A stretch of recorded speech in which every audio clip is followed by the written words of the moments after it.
On avait tout à fait le droit d'être inquiet.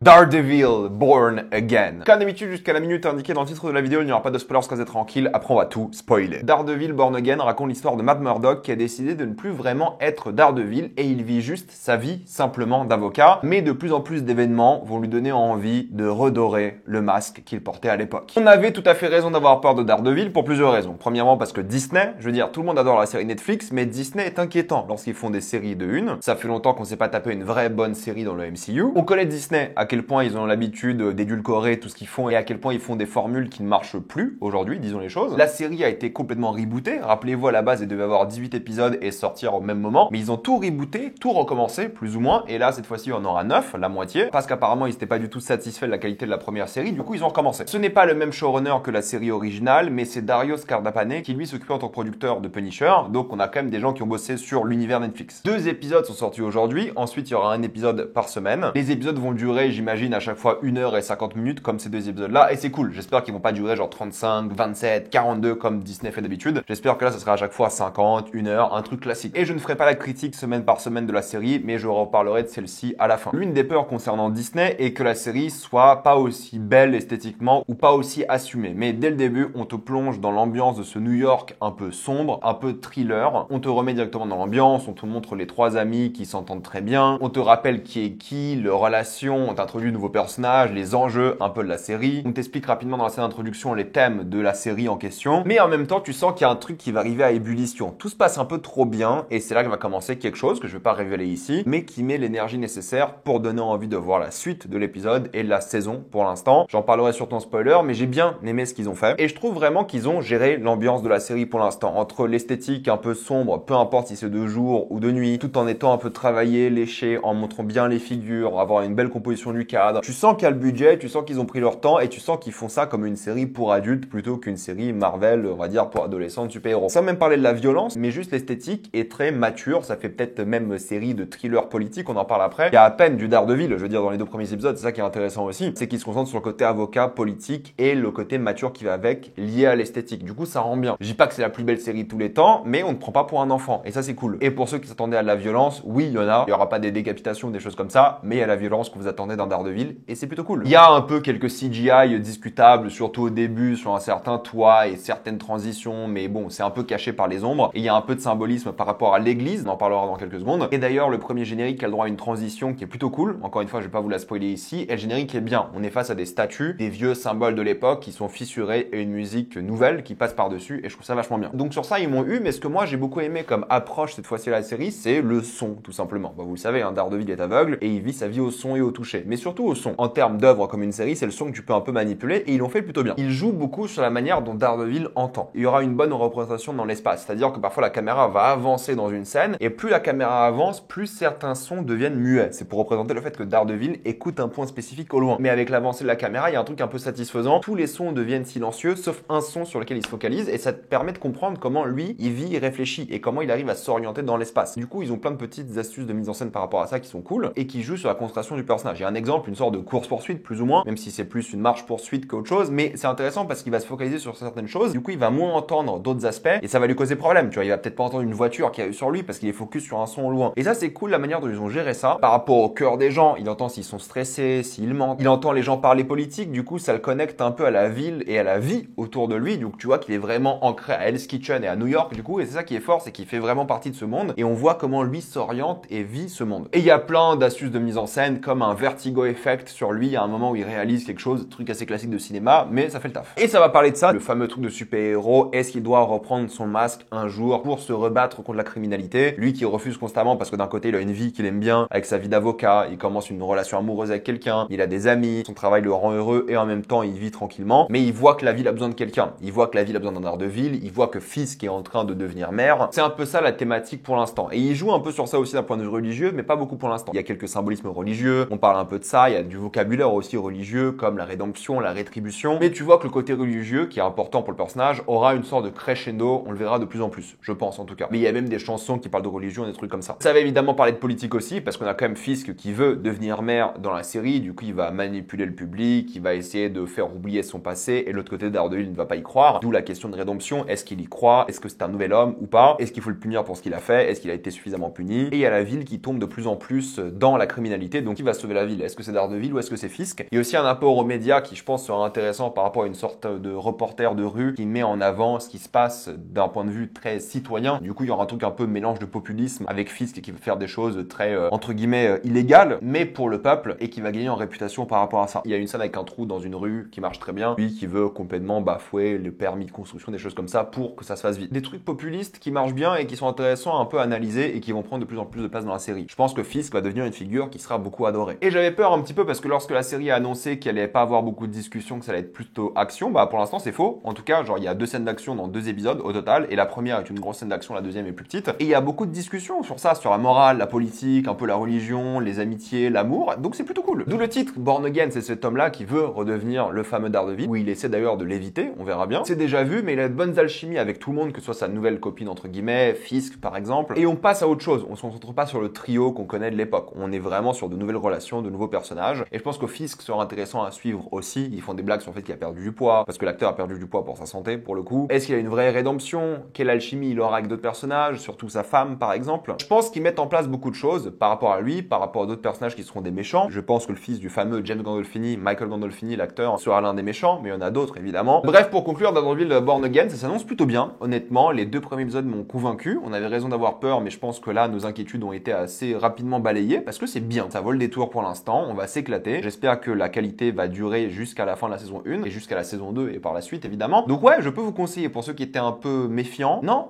c'est bien. On verra ce que ça va donner quand la saison s'arrêtera, mais croyez-moi, pour l'instant, c'est bien, et vous pouvez carrément vous lancer dedans. Maintenant, on va passer en spoiler.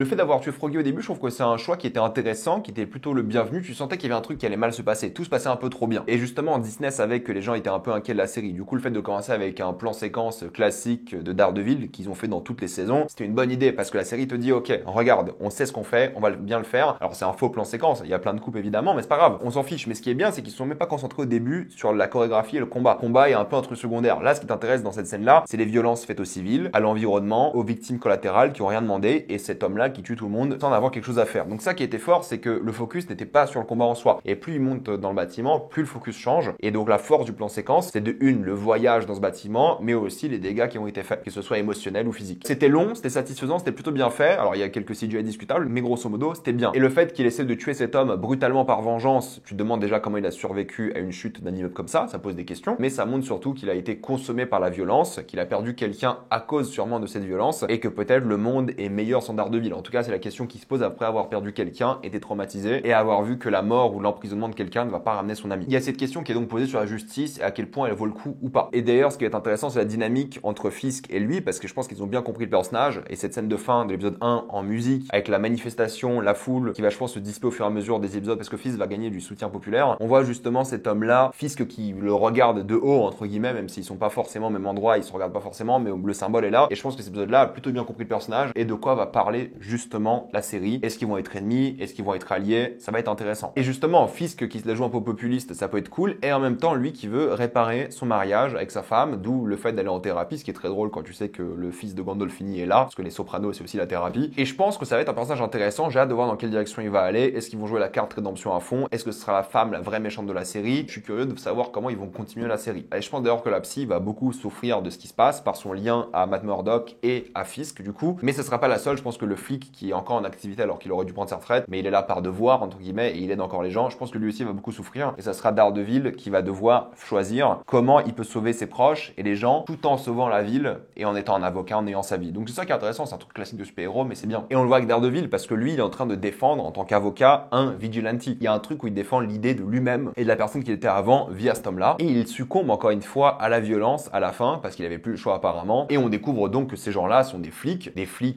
si je dis le terme d'extrême droite, vous allez vous énerver, mais c'est un peu ça parce qu'ils ont le tatouage Punisher. Punisher qui est symbole de vengeance dans l'univers et dans la vraie vie malheureusement. S'il y a des flics que vous voyez avec le tatouage Punisher, il faut vous en méfier, c'est souvent des extrémistes. Là, ça va être la thématique de la série. Ils vont voir des flics tatouage Punisher. Je pense que le Punisher va vouloir se venger des flics qui ont le tatouage Punisher et ça sera cet arc-là. D'ailleurs, il y a un arc dans les comics de ça. Punisher qui va s'occuper de tous les flics. Et c'est dans l'air du temps parce que les flics tatouage Punisher, ça existe dans la vraie vie. C'est lié à l'extrême droite et ça sera du coup le Punisher qui va se venger ça. Ça va être intéressant. C'est comme ça qu'il va intervenir dans l'œuvre et ça va être bien. Et c'est de là que l'alliance va se faire et je pense que l'alliance sera aussi au cœur de la saison et j'espère que ce sera pas juste un épisode avec le Punisher. J'espère qu'ils vont vraiment jouer sur ça parce que c'est clairement la thématique principale où je me demande s'ils vont laisser, vous savez, le spécial, il y a un film ou une mini-série prévue avec Punisher. Est-ce qu'ils vont faire cet arc-là dans la mini-série? Je n'en sais rien. Mais tu vois qu'en fait, le symbole du Punisher sur les flics, c'est un symbole de corruption et de gens qui font leur propre vigilante avec les lois sans être punis. C'est pour ça qu'ils se sont jamais révélés comme flics dans le métro, alors qu'ils auraient dû légalement. Et en même temps, ils vont mélanger ça à la soif de la vengeance et je pense que ça va être bien. Je pense qu'on va s'éclater. Je pense que ça va être une bonne saison. Mettez-moi dans les commentaires ce que vous en pensez. Avez-vous adoré ou détesté? J'ai envie d'avoir votre avis. Pensez à vous abonner à la chaîne pour voir les prochaines vidéos. Mettez un j'aime, ça aide beaucoup la chaîne. Suivez-moi sur tous mes réseaux pour plus de contenu comme des formats courts ou des lives. Et moi, je vous dis à la prochaine fois. Salut à tous.